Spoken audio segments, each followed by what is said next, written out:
Welcome to the Sense of Soul podcast. We are your hosts, Shanna and Mandy. Grab your coffee, open your mind, heart, and soul. It's time to awaken. Today, Mandy wasn't able to be with us, and so our friend Ellyn Shamalov from Blue Blood Wisdom Podcast, a gifted healer and friend and coach, is joining me today to welcome our guest, Joe Ryan, who has been on a lifelong journey of overcoming trauma, shame, and the demons that plagued his childhood. He has turned his mission outward, helping others to conquer their traumatic past. Through his podcast, It's Not You, It's Your Trauma, and one-on-one coaching, Joe is paving the way for people to heal. He's bearing his soul publicly to extend his hand to people who might feel stuck or frozen in their healing journeys. Thank you so much, Joe, for being with us. Oh, thanks for having me on. I appreciate it. So, Joe, can you please share with our listeners how you got to where you are today? Well, I grew up with just the false self. You know, you adapt to be loved. And when you would do things that weren't loved, you kind of cut them off. You buried them, you push them down. And the things that did give you affection, attention, love, you kind of gravitated more towards that. And my entire life was this shift from burying things that weren't okay to embracing the things that were. So I'm not complete. I lived just this false reality that, you know, I could have passed a lie detector test. I would have sworn that was me. And it got to a point where year after year, living that false self wasn't giving back what it used to.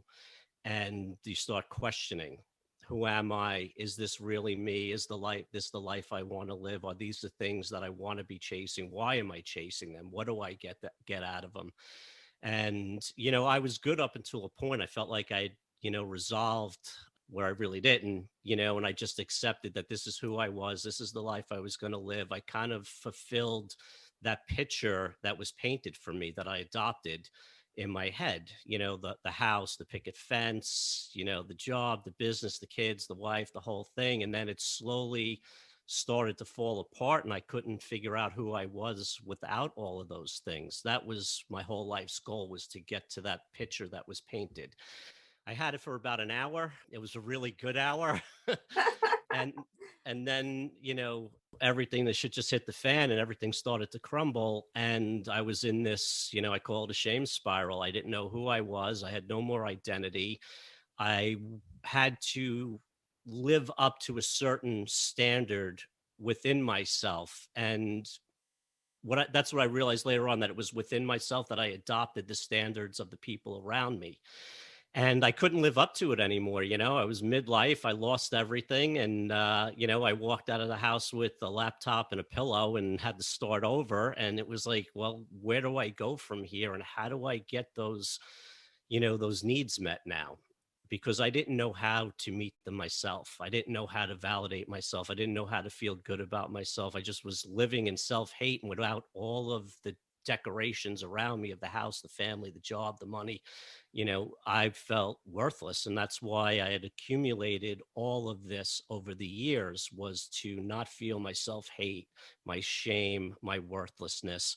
And then it was this big, like, ripping off of a Band-Aid and going, ouch. And I just never felt good inside. And I've been running from it since pretty much day one. And that was the start of the journey. I'm curious to know what happened from there. Did your marriage fall apart, or did you just lose your job? Like, was there like a massive thing that might have just caused that to make you realize? Life was fine. The business was doing good. I was making money. I thought the marriage was going good, but it wasn't on her end. Like, I didn't realize it. So I'd lost a multi-million-dollar business. I lost my house, my life savings, my marriage, my kids half the time. And I felt like I was left with nothing. And then I had met this woman after I had moved out, and we were going to move in together. She got hit by a car, didn't know who I was, spent months in the hospital with her and trying to get her back. And then she had traumatic brain injury, and everything from her life before the accident was a harsh reminder of, how much work she had to do. So that ended that relationship, and all that was in 18 months. And The way I reacted was the way I used to react. I threw away 17 years of sobriety and just went out hardcore like I had did years ago, and was starting out in one borough, waking up in another, not knowing where I was. And I had to reel it in because I had my kids half the time. So when I had them, I was a model citizen. When I didn't have them, I was back to blackout drinking, and just a really hard life that I did not want to live anymore. But I have one coping mechanism, and that's addiction. So when all of it fell apart, I just went back to what speaks to me so well. So then what was it that pulled you out of it? But was there, like, did you sign up for like a yoga class or something? Well, I couldn't really function. I was like spending, 14 hours a day in bed and then drinking the rest and partying. And when I kind of bottomed out with that, I was sick. I had mercury poisoning. I couldn't walk downstairs. My income had kind of slowly dried up. I had to move into a friend's house in his room. I mean, I just really went from top of the heap to the bottom. And the thing that changed it all was I was kind of sitting there for a while. And when I mean a while, probably almost 2 years, I just couldn't function. And I really, truly did not think there was a way out. And, so I'm like, dating, that'll get me out of this, something to feed my ego, make me feel good for an hour. In that relationship, I couldn't give her what she needed. I was very broken at that point, but she had kept pushing and kind of pushed me into a corner. And I had no place to run. I was in the middle of the mountains on a lake, and there was like, no paved roads for miles, like in the middle of nowhere. It's just the two of us. So I had two choices. I could run on foot back to New York City, or what ended up happening was, she kept speaking, and I started to go back to places of abuse that I wasn't previously aware of. And I had this trauma recall that I sat in for 4 hours. And the picture became extremely clear at that point that I wasn't broken, I wasn't defective. I had things that had happened that I wasn't aware of, that unconsciously I had been running from, mood altering, and chasing other things just not to feel the excruciating pain of things that I did not remember. And I ended up walking around like a shell for a while. I did not know what I wanted to do with this information. I said it many times. If it wasn't for my kids, I probably wouldn't be sitting here talking, because it was just too much to deal with. And I went through 3 therapists that I fired almost immediately, because every time I tried to tell the experience, they obviously hadn't done the work. They hadn't gone to those places. So every time I tried to go there, they pulled me out of my pain and they took me in another direction because they couldn't handle it. And then I walked into this woman's office. I started talking and I'm waiting for her to take me out of it. And she just sat there the entire time and rode this wave with me. And I went through the entire story, and I looked at her when I was finished speaking, and I was like, all right, now what? And she was like, well, I'm taking you on personally. And Aww. she was this oasis of space that I Yeah. needed to just be able to tell somebody the worst shit possible that I wasn't even ready to tell myself. And the mirror I got back from her was invaluable, and I will never minimize that experience. Oh, I'm about to cry. I'm a big crybaby. So I really am. Fighting that conditioned ideal human being that we all try to be, and then feeling so lost. But in that space, in that emptiness, is actually a good place. And I know it doesn't feel good at the time at all. It feels like shit. It's horrible. But I can't imagine, had I never found that emptiness, that I would have never heard kind of like the cry of my soul, or like had been that stripped from the conditions and from everything. That the only thing that I was able to connect with, the only thing that was left in me was my soul. Like, did you feel that you had 0 layers of protection left? Zero. Completely? Yes. Raw, just raw, naked, sensitive, it is kind of a scary place, because I believe in that space, a person can either fill that space with drugs and alcohol and something else, or they can fill that space with love, which we're not taught to fill ourselves with. We're taught to seek it outside of us, but not actually fill it into our being. Hearing your story, I think about so many people that I know that have gone through something so similar. And to be able to, like, you were so lucky that someone finally listened to you and you kept going back. I mean, the fourth therapist, a lot of people would have just thrown it in the can. There was no place for me to go. And, I've always been good at looking at myself. At least I like to think, except for the blind spots until they show up, you think you're good. But there was no way I could have done this alone. And I'm a guy that does almost all his suffering and pain alone. I needed somebody to tell me that, it wasn't you, you're okay, you're strong, you're capable, you're competent, you can handle this, you can take this on, you can work through the feelings. Because I've hit bottoms, I hope I've hit the last one, but the weakness that you feel and the exposed, raw is the best word. You're just a complete open wound and defenseless. And my tendency is to hide. I don't want, you're only allowed happy, smiley feelings and emotions. Nobody's allowed to see you sad or whatever. I didn't go into hiding. And it was interesting because a couple of months after, working with this woman, they had this public talk that they would do. And she asked me to do it. And I was like, there's no fucking way I am telling this story. It's too soon. It was way too soon. And the crazy part was I'm in this parking lot on Long Island, sitting there in the back of this place. And I watched this group of bikers pull up on their bikes. And I'm freaking out in my car. I am like, I'm not going in. I'm not doing this. There's no way. And then these bikers pull up and I go, God, I hope they don't go into where I'm going. And they walked in, and it was Bikers Against Childhood Abuse. And it was the hardest thing I think I've ever had to do, but it was the most healing and the most growth, because seeing the faces of the people mirroring back, I could tell who had what abuse based on what I was talking about on their reactions. And as soon as I finished, the first person that came over to me was this big, brawny biker. And he just looks at me, he goes, "Could I give you a hug?" He held me so tight and he goes, "Man, I wish I knew you when you were going through all of that."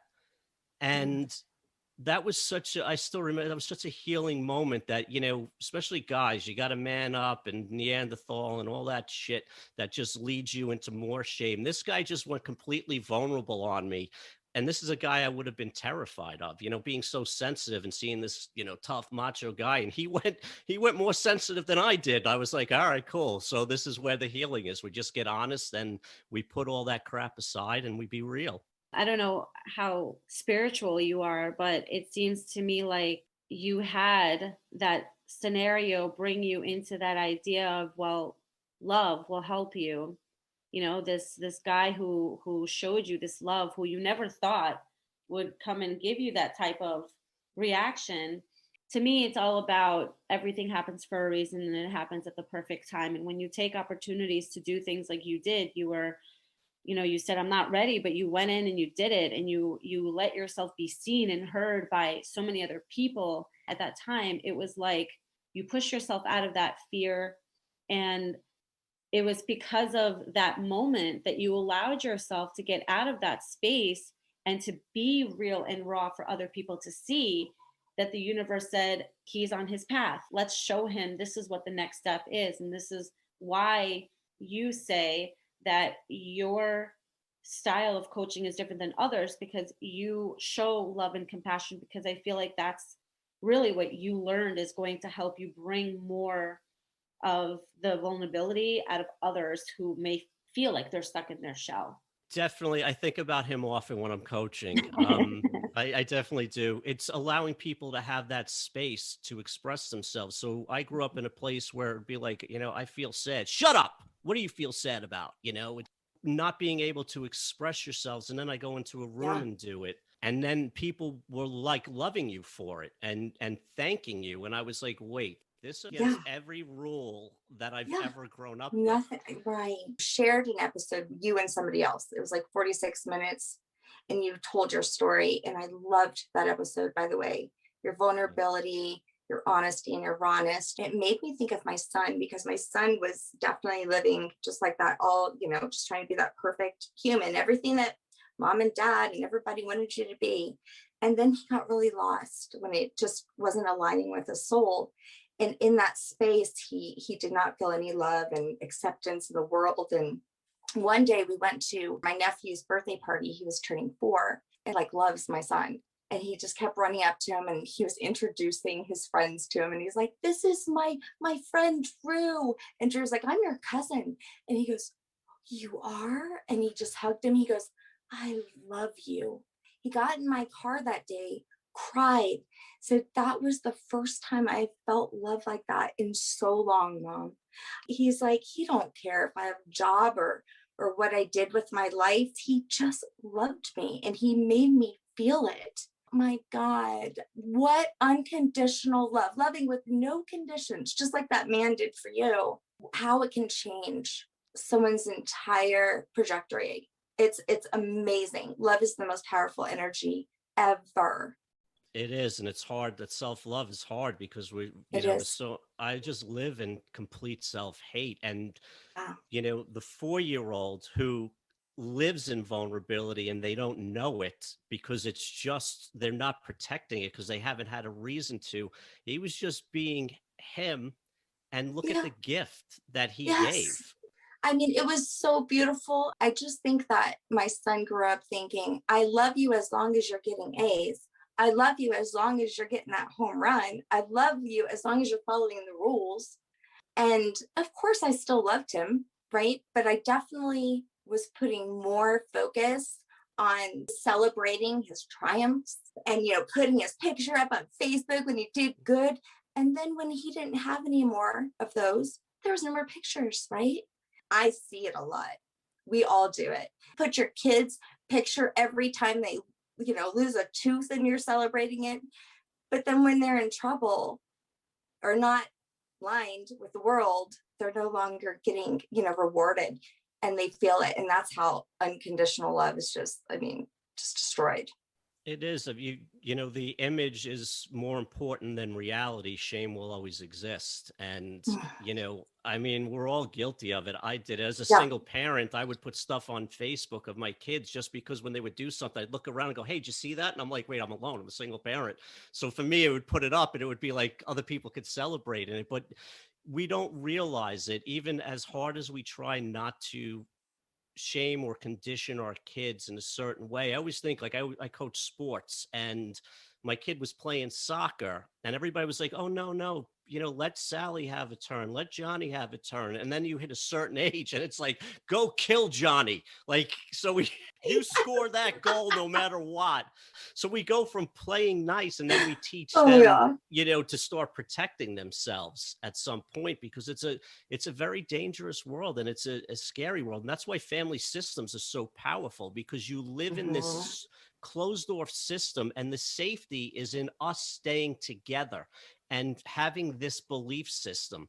When you try to break out of a family system and leave and do your own thing, it's so powerfully uncomfortable because you're going against that whole system, but you've internalized that system. So for your son, he has a certain way of looking at things. And when they don't speak to him anymore, we don't feel like we have any choices. This is what we have. Like, I've built an identity that I can't seem to get out of without pain. And I don't want to live that identity anymore, because the person that I want to be and the life I want to live based on society's standards is completely shameful. I am an absolute loser in the business world for the way I want to live. It's true. Like, the way society has painted the picture for us of what we should be doing and what we would want. You know what? The other day, I just got myself a new car, and I got one that I never thought I would ever get. It was a Kia. And I'm always like, I want the top notch. I want the best cars, blah, blah, blah. Here I am looking at a freaking Kia. And I'm thinking, wow, what society did to us. Like, they entrapped us in wanting to get this nice house and this crazy expensive car, $600 for a car, a lease. Like, that's insane, a month. I'm thinking, people really have to work their ass off to pay this. This is how society wants to keep us enslaved to this consumerism, just constantly working so hard just to make ends meet and just to pay off this nice, beautiful thing, so that if someone sees we have this nice, beautiful thing and we work so hard for it, we'll be accepted and we'll be seen, and maybe like someone will acknowledge something that we do. But you know what's amazing is that, like, we are the leaders now. We're setting the stage, and our kids are watching us lead, and they're going to want to take that because they admire what we do, and they're coming in strong because these souls that are really embodying these human vessels right now, we are really paving the way for, number one, healing all the traumatic things that we've gone through as childhood and ancestral stuff, because our job right now in this very lifetime is to clear out our human vessel from all of that junk, from the toxic emotions that we've been harboring for all of these years, through the ancestral lineage in our DNA, through the trauma that we've really molded our DNA to kind of create this reality of being trapped. As we are learning and implementing this new way and this leadership, our children are watching us. And I know, Shanna, for your kids, they do Reiki as they see you continue to do it, and as they see that you're becoming something, you're helping people be better people. It's the same thing with you, Joe. Your children will see the same thing, even as a single parent. Yeah, I think the most powerful thing we can do for our children is heal ourselves. Exactly. And regardless of what people say about what we do, whether it's pitiful to them or not, as long as they see you as the parent, you are their hero, because you are going against all odds, regardless of what people are saying and doing. Yeah, true. Right. To be that different person, to stand out and to actually make a huge difference in your life, their life, in other people's lives. Well, yeah, and it's, well, my kid's a teenager, so they don't believe anything I say. The job as a parent is to model, right? So Yeah. I'm right now, I'm in self-hate and shame because financially I was at one point and now I'm at another, and they look at their friends that have more. And as a man, I didn't feel like I provided enough financially. I let them see how that affected me more than I should have, but I always try to put on a better front for them. But looking at how the life had turned around for me, where we went from having money to not having it and having to struggle, there's definitely lessons in there. The goal would be that if I become okay with the choices that I made, because I would rather help people than punch numbers. I would rather help people than write code, and there's more money in writing code than there is in helping people. But I'm trying to model that I may not look like everything that's around you, but I feel good about how I'm living. You're more authentic. That's my argument. Those other people that look like they're, having it together, those are the most fucked up people, Joe.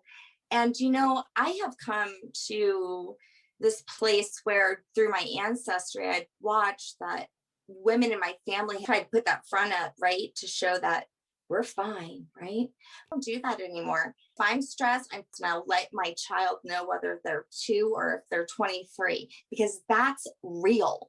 And what's not real is me pretending that I can just hold this house together with fucking smiles and singing, songs all day long, which I do, but they're like rap songs or whatever. Because you know what? Your kids may think they're pissed off because these people have more, and I see my dad struggle. That's a fucking good thing, because I'm telling you, when they get older, they won't think, oh my God, is something wrong with me?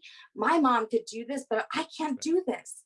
They'll see that, yeah, everyone struggles. My dad struggled, and he's a great guy. The beauty about it is you've actually gone through rock bottom to the point where you've had the experience. It's not just you saying, well, I wasn't happy and I switched things around. You had everything and you hated it because it wasn't authentic. There was something missing. You still felt that something was missing. So just wanted to mention that, like, if your kids are against it all, yeah, let them be It's- against it. It's the part of They'll their get it eventually. Yeah, it's dealing with your own shame, right? Becoming comfortable with who you are and where you're at, and Yeah. and not comparing. And it's really difficult. Women have the female stigma, men have the male stigmas, and if we can somehow meet in the middle and just try to understand that, it's all bullshit in the end. It is. Me not making $250,000 a year doesn't make me a worthless piece of shit. Although in my mind, and the way I grew up and the way I looked at things around me, I have to get rid of that image. So there's a starting point of self and being okay with nothing. I've stripped myself down to zero, and I get to add things now that have value internally. I'm not going to buy the $7,000 watch so I can walk around and look like I have something. I'm not even going to wear a watch because I don't even like watches. The only reason I was wearing watches is because I thought women liked them. It would make me more attractive. So it was a whole stupid thing that I was doing, just try to get validation. Right. And that the kids now are wearing watches just for that shit because none of them have been taught how to tell time. So Right. I got the phone. Here's my watch. yeah. It's hard to become okay, especially, with the work that we're doing. We're going against everything that society tells us to be. It was always tried to fit in where I really should have just tried to belong to self. And there's not many people doing this kind of work. So for a guy that always felt disconnected, isolated, not fitting in, land of misfit toys, all that shit, it kind of makes it worse in some respect. But what had helped was after that speaking engagement I had, it was about 9 months later, I started recording my thoughts. And then eventually, I put them out there, and I've never felt more connected when I went into my absolute vulnerability and pain and shared it and had people, come back at me with, oh my God, I felt the same thing. And, all of these decades, I just thought it was my own internal crazy that nobody would get. And the way that people relate in the conversations I have with people now, it's so healing having that mirror. I know, because when people are honest with themselves, they all experience stuff like this on some level. Who doesn't have stress in their life? I think that most pain is just symptom. We shouldn't live with any of that forever. We shouldn't see it as a permanent diagnosis. Anxiety, I believe is a symptom, and it's fear and not good enough, not competent enough, not being able to take care of yourself. The way I grew up, it was the family system. So I took care of these 3 things. That person took care of those 6. This person took care of these 4. So I was incomplete. Like, I was not prepared to be out in the world. And when my whole world had come and crumbling down, and I started to realize the truth of me, where I'm not as smart as I thought I was. I'm not as competent as I thought I was. I'm not as fun as all those things that you pretended you were. And then you have to face them. So the anxiety went off the charts because I felt like I couldn't survive alone in this world. But for me to heal, that's the way I had to do it. So the symptom of anxiety, that fear, came from a place that I grew up and I experienced when my nervous system was on high alert 24/7, 365.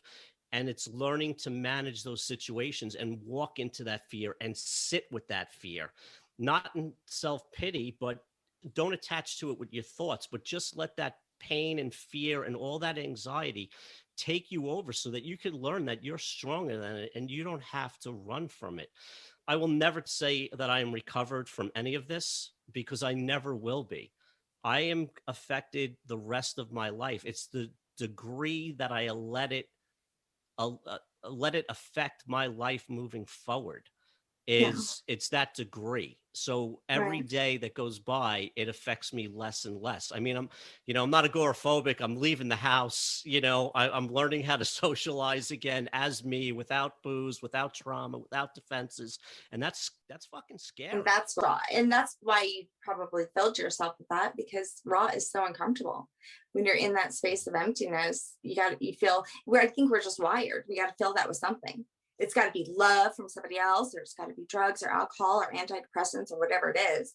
But we have to feel something. We can't just feel ourselves, because in that space, a lot of times you're going to have to reflect on things that are not so pretty. No, people don't want to face it. I don't want to face the truth of me. I'm humiliated by the things that I've done. Our brains are wired that way, Joe? I mean, so what you did, and I think that what we all need to do is know that we can create these brighter paths in our brains. The other one doesn't go away, right? Because that is part of you, but you create a new brighter one. It gets quieter. It doesn't go away. You learn better tools, better skills for coping. When I start to get into an anxious moment or I start to fall into self-hate or a shame spiral, I don't let it go to the point where I can't get off the couch for 3 days anymore. I start to recognize and be like, okay, there's actually no threat where I'm sitting right now. Ellyn knows I called her not too long ago. I had a moment where I remembered that person, a person who absolutely would defend the fact that no, I don't love myself. I am here to love my children and to love everyone else. No, it is selfish to love yourself. I mean, I used to defend that. Oh God, I remember. But see, that was I was crying when I remembered her because I thought how sad. I feel so sad for her. But then I realized, oh wait, that's me. I totally broke that shit. I accept love now. I really do. Well, so I guess for me, here it is, Joe. I don't know if you've gone there. I wanted to know why. Why was I like this? So yeah, my parents are, didn't instill self-love in me, but it went beyond that. Like generation after generation after generation. This is something in my, genetics. This is in my genetic makeup, in my DNA, to not love myself. What? I feel like the only hope for the world is to change this. And so that's what we're doing. That's why you have to talk about it. You have to stop self-hating and then start self-loving. It's never taught. You look at every TV show, every freaking location on Instagram, whatever. It religion. is all beautiful, right? All beautiful people with all of this acquired wealth and material and looking good and hair and muscles and abs and all that shit. That is where we put all of our value.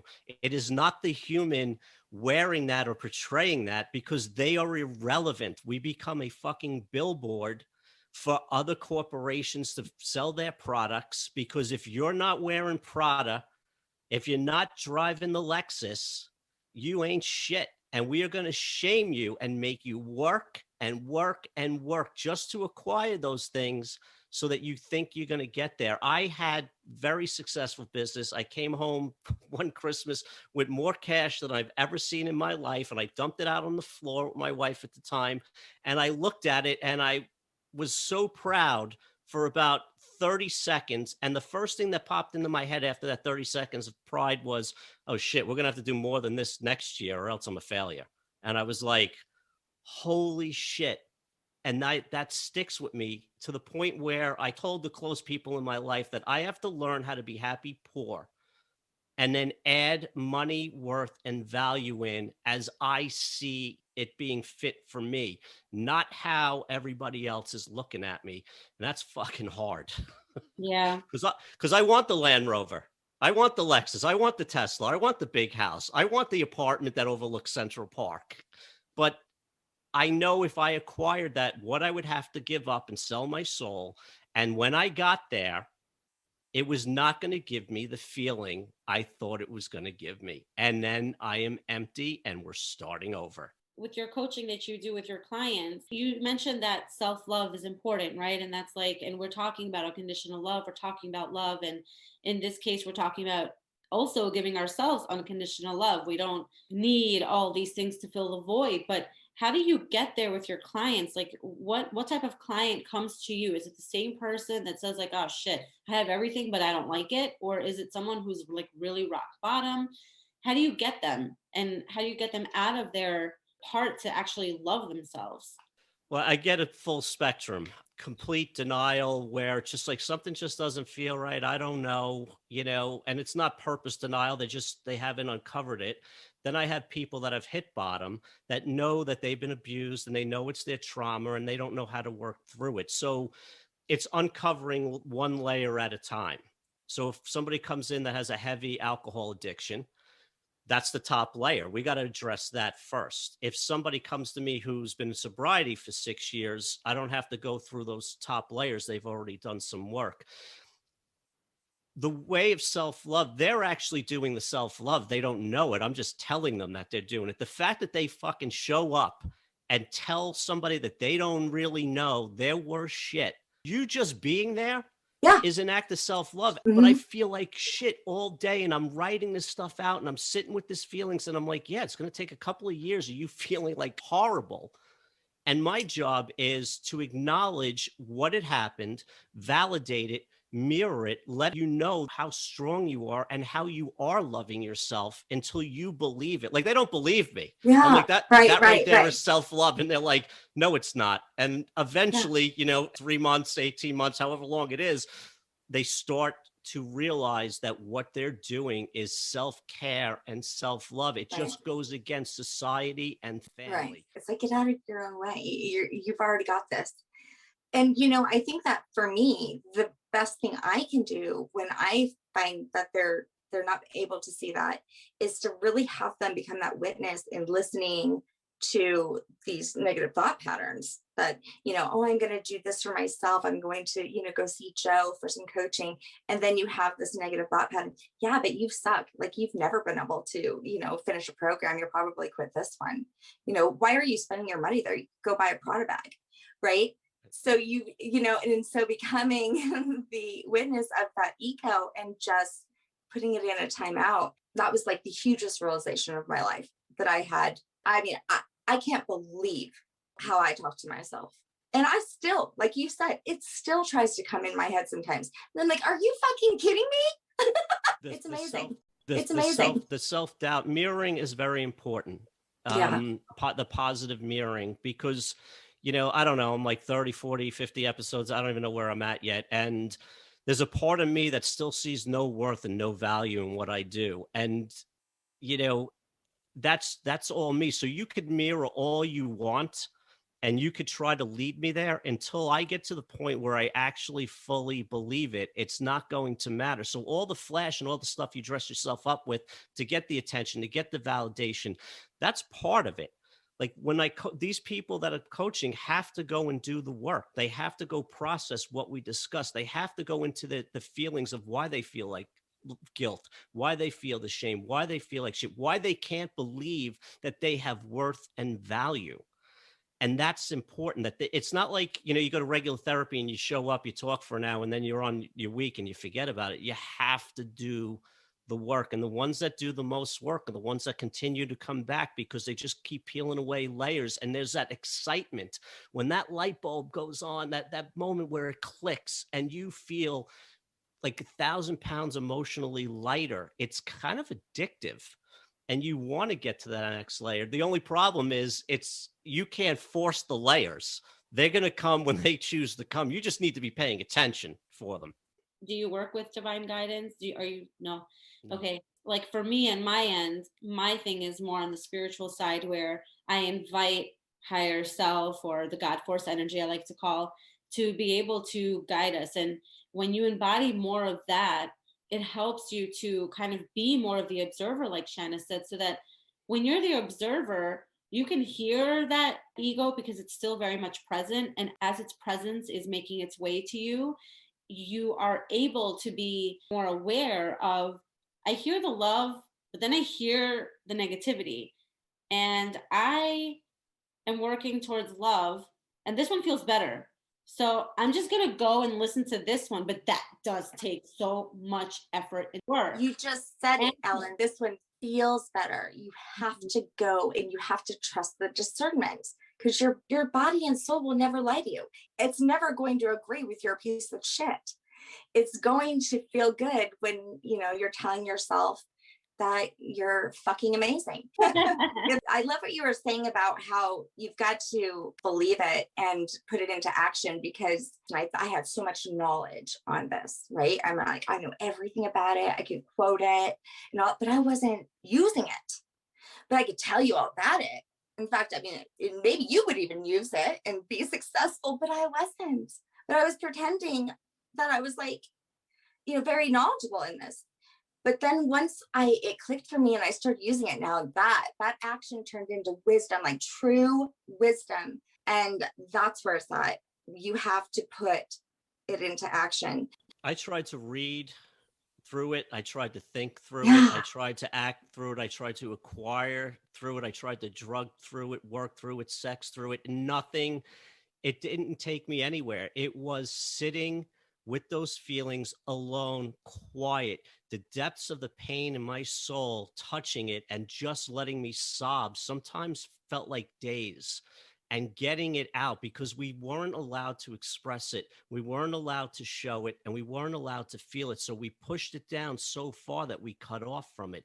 It's reconnecting to that dark place inside of you, the hate, the rage, the fear, the hurt, the abuse, all of the stuff that we were taught to put away. It's incorporating it back in. See, if I'm pretending to be nice and happy all the time, I'm denying a whole other part of me that is screaming. It's like a child that doesn't get attention. It's going to become obnoxious until you pay attention to it. And there's the anxiety, there's the fear, there's the panic.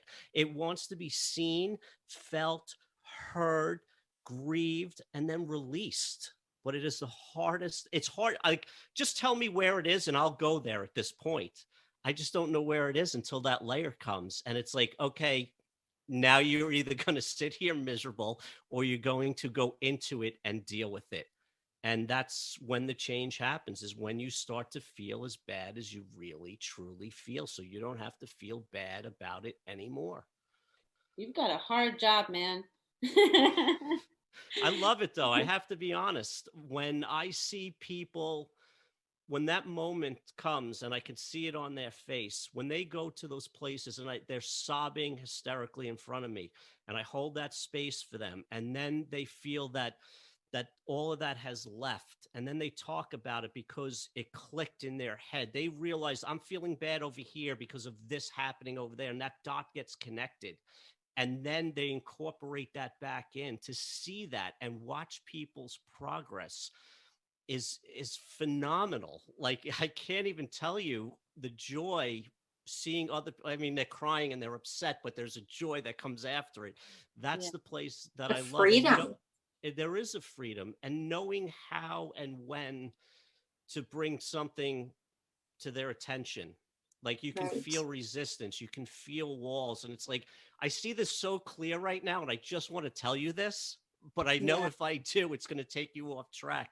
So Yes. you drop the breadcrumbs and they start to follow it. And when, for me in therapy or when I'm being coached, when I process it and I get to it on my own, it is 10 times more powerful, 100 times more powerful than when somebody tells me what it is. Absolutely. And that's why your job is hard, because for me, I can't do that. If I see something, it's just like my mouth will go and I'll just have to tell them. But I know deep inside that the person needs to come to their conclusion on their own in order for it to make sense, because you can tell them whatever, but if they didn't come up with it and it didn't come through them, it doesn't mean anything. So that's why your job is like so awesome, because you have that patience, that love, that compassion to be able to hold that. That's a massive amount of space to hold that massive amount That's of what space. you need, though. That's really Yeah. what you need, though.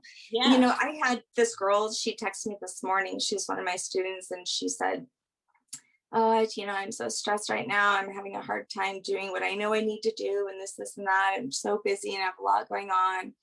And my breadcrumbs were just like a few sentences.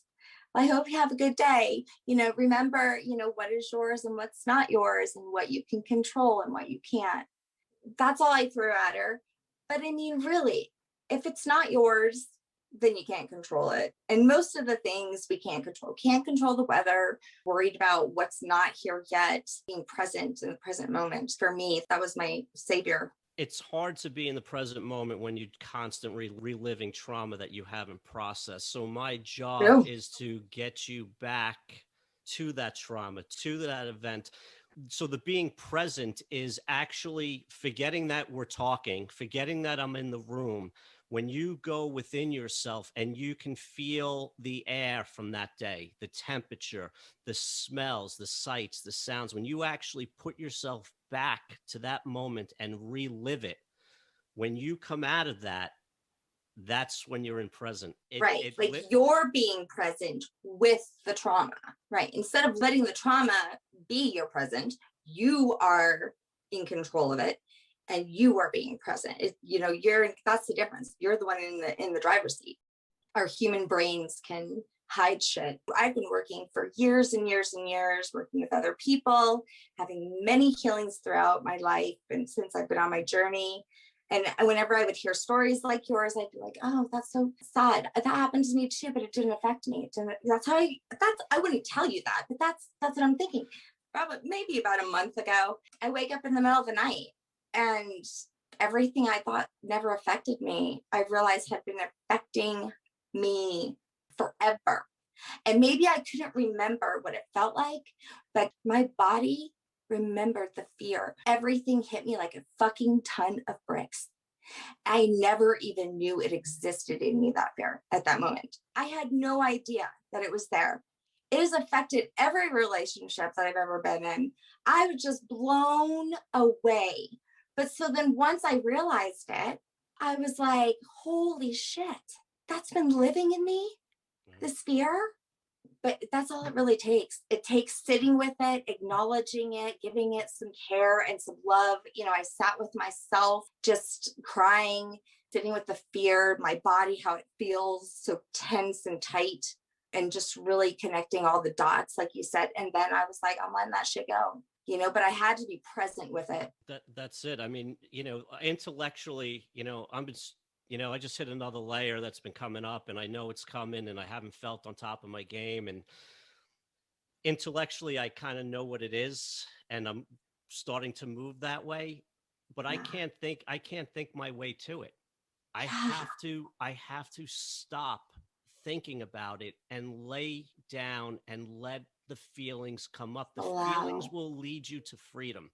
Your thoughts will lead you to shame. Like, it's just, I got to get out of my head and into my body. I have completely cut my body off my entire life, and I'm learning how to integrate my mind and my body back together. What is your hope with sharing your story? Man, there's a personal hope and then there's like a universe hope. Personal hope would be not to feel frightened, to feel more free within myself, to let go, to love myself more, to allow myself to feel joy and not shame myself every time I try to give to myself. That would be phenomenal. Not struggling through, misery to get to joy, just allowing it to be. And for the universe, it's, I didn't really plan this path and I did not plan the podcast or the coaching. I just think of it as a ripple effect. I am not going to change the world. I'm just going to change the people's world that I come in contact with, however that is. And it's attraction, not promotion, and just healing. If I can help somebody, I was alone in it. I suffered alone in it. It was, I'm getting emotional thinking about it. I think that's probably the biggest catalyst for me taking the time to do all this is I never want any other human to get to the point where you want to leave this planet and feel like you have nobody else that you matter to. That's why we do it too. Yeah. And that's everything. It's getting out of fear and into love and sharing it and being vulnerable, especially as a man. And God. I have like 20 people popping up in my head, just like every 5 seconds when you're talking, like, I got to share your podcast with this one and that one.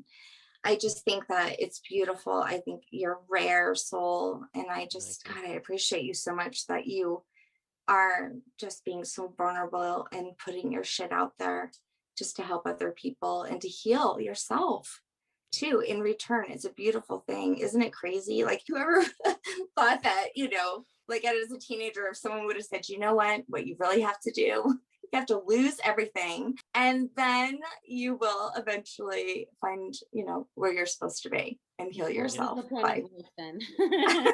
If someone already tells you, what's the point? Yeah, you get to build yourself up the way you want. And we don't know what that is because we were told how to build ourselves up. So it's a very lonely, difficult, painful process, but the rewards are fantastic. And the people that I've met along the way, including myself. Like, I'm meeting me every day. It's like, holy shit, I didn't know I liked that. I missed the meeting. When was the fucking memo on that? Okay, I Oh, guess we're gonna do this for a while now. So when you get through the worst of it, there's joys that you wouldn't have known any other way. yeah. Yeah. Yeah. What is your coaching like in terms of time frames? I'm pretty flexible. Like, I don't like to feel pressured, and I need space and to decide things, and everything, takes me about an hour to process before I do it. So I keep it kind of open. You can buy 1 session, 4 sessions, 8 sessions, schedule it whenever you want. I have some that are once a month, some that are twice a week, once a week, some whenever the hell they just can't cope with life. They'll schedule a session. I want people to feel comfortable in their recovery, and it's not about me. It's about them. I just feel lucky enough to have gone through what I've gone through to get to a place where I can hold space for others, and hopefully they'll pass it on to the people in their lives, and there's the ripple effect, and hopefully it keeps spreading out. And I absolutely love your podcast. Speaking of, what is it? It's called It's Not You, It's Your Trauma.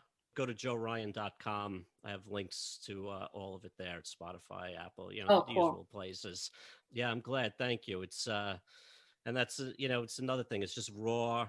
It's genuine. It's vulnerable. There's zero production value at all to it. Like, if I could get somebody to write my show notes and post it to social media, I'd probably do an episode a week. But the fact that I have to do all that shit that comes with it, like, I lose interest. I just want to speak and move on. Like, I don't want to have to post and interact that way. We put out 2 a week, Joe. Oh my God. You know how I started my podcast?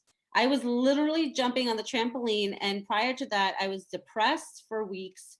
I was crying. I was going through, I guess, a layer that was just being, ripped off. And while I was jumping on the trampoline to help me get my emotions in balance, I just kept hearing, people need to hear this. People need to hear this. Record now. Record now. And I'm like, damn it, I have to do this because I've been hearing this for months. And now I just got to get it out there. And I also said, I don't care about the production. I don't care about having this stuff. I did a little bit of here and that, but honestly, it's just raw. That's the way I record. It's like, I never think about what I think once or twice I thought about it beforehand, but it's the same way as for you. I'll just be walking along, this thing just starts gnawing the shit out of me, and I can't get it out of my head. And it's like, all right, I could write it out, or I just turn the mic on. And it takes a while. I mean, I'm so far down the road with so much of this that the layers don't come every hour anymore. They're spread out over weeks and months. It's not as often. And so I'm not recording as often, because it's to get to that raw place. It's not easy to get to. Like, it takes you there. And when it takes you there, when you're ready to speak. And that keeps it so much more authentic. You are like that, Ellyn. Yes. I mean, our podcast has become its own growth that actually is a side of Mandy and I now. But yes, you both have like that similar purpose with your podcast. Yeah, and I was beating myself up because I was doing seasons. I'm like, you know what? I can't record right now. I have other things going on. I'm not even feeling that I need to record. So I put it on side. And sometimes I have this thought like, what if people think I'm not professional? I said, what the fuck with that? I don't care. Yeah. Tell them your last podcast, though. I thought it was so great. Oh, I was doing a spiritually fat series. I thought it was great. I did two episodes on that, but in general, it just made me go down this path of, figuring out why we have so much weight. And part of my healing modality is what I used for this. I use gematria. It's basically the Hebrew phonetics of words you would transfer into numerology in the Hebrew phonetics. I broke down the word fat, and I was just shocked with what I saw. It was just like a very powerful thing. And, that made me go down into my own understanding of what I was holding on to and stuff. So that's where I stopped, because I'm on my own layer right now, and I got to start healing before I can go back. I love that. It's a similar process for me. That sounds amazing. Thank you. But see, that connects with other people, like your vulnerability, and you're willing to share your experiences of what you're going through. I mean, Mandy and I too, that's what we do. That's what we need. That's what connects all of our lights together, to be a brighter light. the more you come out of hiding with others, the easier it becomes. I couldn't tell the story without crying for the first, I don't know how long, a year or so. Like I didn't want to do podcasts with other people because I knew I wasn't going to make it through it.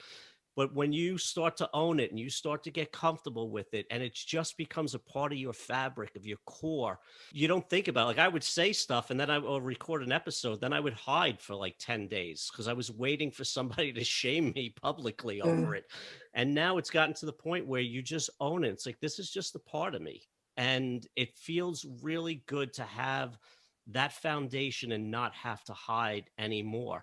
And the stuff that comes up now, like where I'm at, there's so much I want to share, but I'm not comfortable with people knowing it. So I'm in the process of making myself comfortable. And then when it gets there, that's like you were saying with your podcast, you feel it. And it's like, okay, now I'm ready to share it. So there's a part of owning the shame and the humiliation yourself, becoming okay with it, and then being able to translate it into words for others. And that's just it's healing all around for everybody. Okay. Yeah, absolutely. I'm really glad I met somebody like this, like, 'cause I just thought I was the only schmucky person out there that was doing it. I have to be honest with you. Nobody's ever described their podcast recording process like you did, because I would never describe it because I was like, nobody's going to get it. So I appreciate that you shared it. Yours too. Listen to an episode and see what yours is all about. I'm excited. Can't wait to share it. Bring extra tissues. You may need them. Yeah, which I love. I love that rawness. And you know what? I feel like you've given me a little courage today. Good. To maybe start to finalize some of those episodes. Finally. And I don't know put what it you're out talking there. about, but woo! Yeah, my ancestry. Oh, that one. Oh, that I kept one. private, that I send to only special people right now. But I have been sharing it. I'm feeling inspired, encouraged, and that's because of our conversation. It's going to help a lot of people. I hear from a lot of people who found out they weren't where they thought they came from. A lot of people who've been adopted. It is, it's going to help and it's going to heal. And it's a lot more than that. It's about a history that hasn't been told, because we as Americans especially have always focused on triumphs. And I think that's one of the reasons why Americans' brains are very much focused on the reward. And that's how we've been taught history. And that's just not the fucking truth. And I'm ready to share the truth that hasn't been told. And I do feel very passionate about it. And when I started to connect with it, at first I was very shamed, and then I was very sad and disappointed and mad. And then I came to a point where I even actually wrote this at the end of one of my podcasts, like I wanted to shout from sea to shiny sea, right? I wanted to get on the purple mountain and, just like the song, because I wanted everyone to know the truth. I'm like, why haven't we been told these things? Why are we only focusing on Yankee Doodle? It's all of the trauma that we've ran from and haven't been able to face, really. Also the reason why we're not loving ourselves, because our ancestors went through so much just to survive, that they didn't have time to think about what can I do to not be stressed. It's so true. So much trauma. We're not supposed to be living this way. We're not supposed to be in cubicles and work, selling our soul for, nickels at the end of the week. We're supposed to be out in nature. We're supposed to be connecting. The worst thing that's happened to humanity is social media. Completely disconnected. All groups got in a corner and just started hating on others. I try not to use my phone as much as possible. I mean, it's part of my business, but I just feel that we're not in a good way. And when people start to get bored and less addicted to their phones and start reconnecting again, some healing may occur, but I think it's going to get worse before it gets better. It's so scary. That's why there's so many suicides, all that FOMO. You see this great dad on the side of the soccer field, with, signs for his son. And then, the dad that had to work or didn't show up because he's depressed at home looks like a dad that doesn't give a shit about his kid, which is not fucking true. Yeah. That dad loves his kid. He's doing the best he can right now. We used to judge ourselves by the people we surrounded us with in school, in our neighborhood, and that we were limited. Now we get to shame and judge ourselves based on the entire world in our hands. So it's like this onslaught of, I'm not good enough. I'm not good looking enough. I don't have enough money. I don't have a good enough car. I don't have enough talent. Yeah. So it's just like, I got to shut it off. No more reading. No. for a while. Yeah, But, do what you have to do to get yourself, back into the state of presence and what makes you feel better. But you know what else though, Joe and Ellen, when we first started this podcast not long ago, there was only a few podcasts like ours, and now there's a shit ton. So that is a very beautiful thing too. I remember when my therapist first said, Shanna, you need to look up the word empath. I'm thinking that you really are an empath. I was like, what? And there's maybe one or two articles back then, like almost 10 years ago. And now everybody knows, that is something. And so I feel like we are awakening, and it's our job, right, to try to help these younger generations be more accepting of themselves, to love themselves. And we have to heal first so that we can show them that. Absolutely. And now it's time for Break That Shit Down. Oh, wow. On the spot. Just keep looking to yourself. Stop looking at the world around you. It is manufactured, it is fake, and it is phony. Being authentic in a real world feels shaming. Lean into that shame and dismantle it, because you have more worth and value than you will ever know. But if you keep judging yourself by what you're seeing around you that isn't real, you're not going to get out of it. You have to question the world we're living in versus your authenticity. That's right. Thank you so much, Joe. JoeRyan.com, and go listen to his podcast. It's not you, it's your trauma. That's it. It's your All right. trauma. Thanks, Joe. Nice to meet you. You too. Thank you very much. This was great. Thanks for being with us today. We hope you will come back next week. If you like what you hear, don't forget to rate, like, and subscribe. Thank you. We rise to lift you up. Thanks for listening.